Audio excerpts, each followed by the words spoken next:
যেটা মানুষ ঘুমিয়ে দেয়। স্বপ্ন সেটা যেটা পূরণের জন্য মানুষ ঘুমাতে পারে। নমস্কার, আমি স্বপ্না। দক্ষিণ 24 পরগনা জেলার একটা প্রত্যন্ত গ্রামে আমার বাড়ি। আমার বাবা নেই, মা আর ছোট্ট বোনকে নিয়ে আমাদের সংসার। অনেক প্রতিকূলতা ও দরিদ্রতা পার করে মা আমাকে শহরে পড়তে পাঠিয়েছে। আমিও এক রাত দুটি স্বপ্ন নিয়ে শহরের বিশ্ববিদ্যালয়ে ভর্তি হয়েছি। এখানকার হোস্টেলেই আমি থাকি, কিন্তু এখানকার পরিবেশ আমাদের গ্রামের মতন অত সহজ সরল না। কেমন যেন একটা দম বন্ধ হয়ে আছে।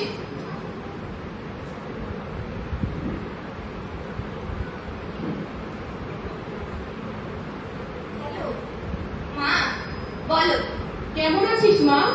আমি ভালো আছি, তুমি কেমন আছো মা? আমি ভালো আছি। কেমন লাগছে? নতুন কলেজ, নতুন হোস্টেল, একটু মানে চলিস মা। যা দেবে তাই খাবি। আমার এখানে থাকতে একদম ভালো লাগছে না মা।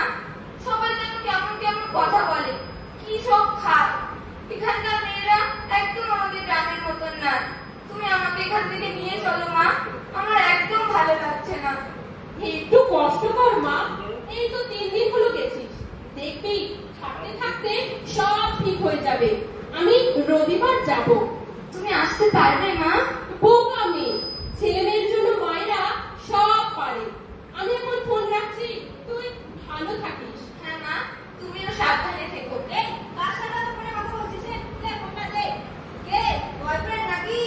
না না, আমি তো মায়ের সাথে কথা বলছিলাম। আচ্ছা, তোর নাম কি রে? স্বপ্না।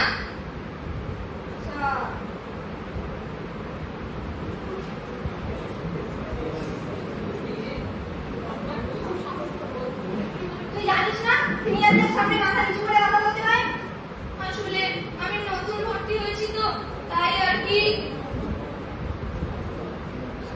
আরে গুরু, আজকে এগুলোকে তো শিখে পড়ে নিতে হবে। চলো। আরে দাঁড়া, এটাকে একটা মায়ের কোল থেকে তুলি।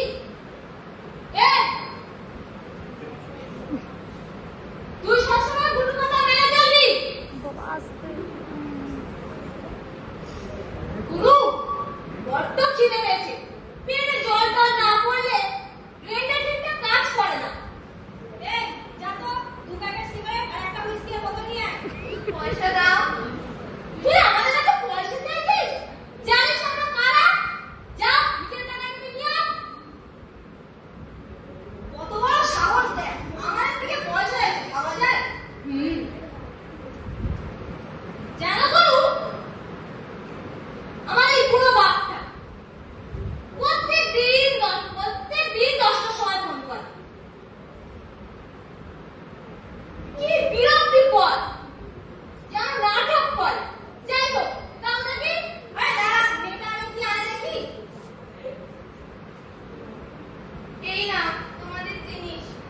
মেরেছিস? Good girl, very good girl. আয় বস, তুই আমাদের সাথে খাবি। বস। আমি খাবো না। না না, আমি খাবো না, মা খুব কষ্ট পাবে। আরে বস, খাবি না? আমি খাবো না। চুপ কর, ওদের সাথে তুই একেবারে আজ আমাদের সাথেই খাবি তুই। আমি খাবো না। বস, আরে আমার বাচ্চা।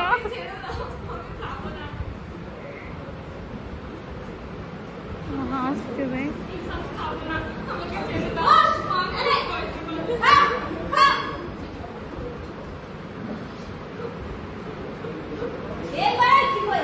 সত্যি সাবিত্রী?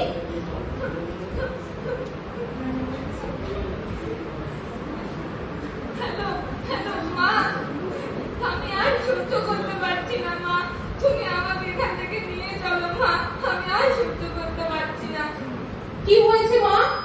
ওরা আমাকে মেরেছে, জোর করে মদ খাইয়ে দিয়েছে। আমার এখানে থাকতে একদম ভালো লাগছে না, আমাকে নিয়ে চলো মা, আমাকে নিয়ে চলো। এত বড় সাহস, তুই তোর মাকে সব কিছু বলে দিচ্ছিস? এই না, মার তাকে, মার মার মার মার।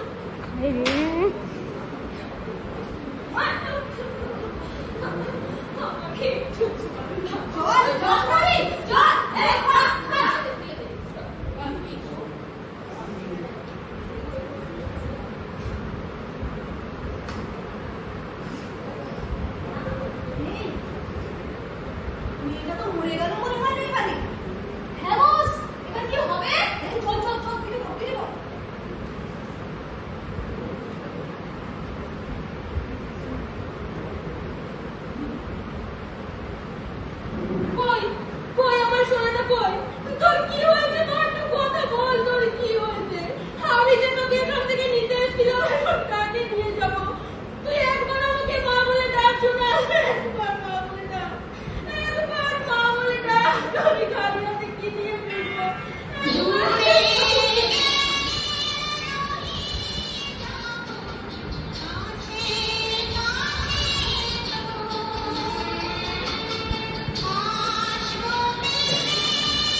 এনেছিলে সাথে করে বৃত্তহীন প্রাণ, মরণে তাহাই তুমি করে গেলে দান।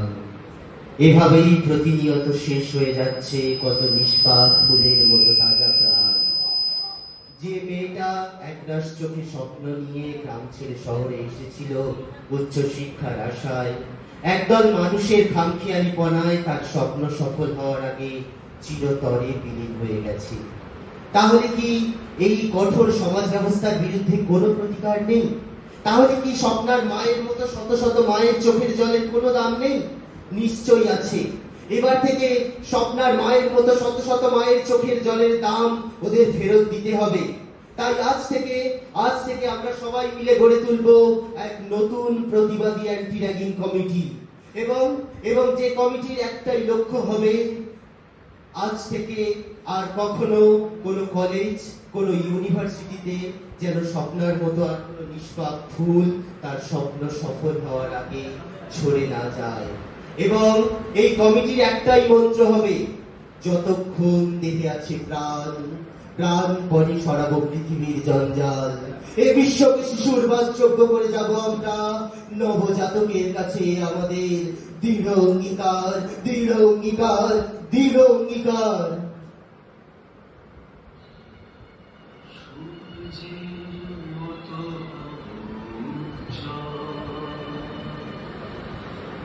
আকাশের মতো হব নির্মল, মুছে দেব বুকে টেনে নিয়ে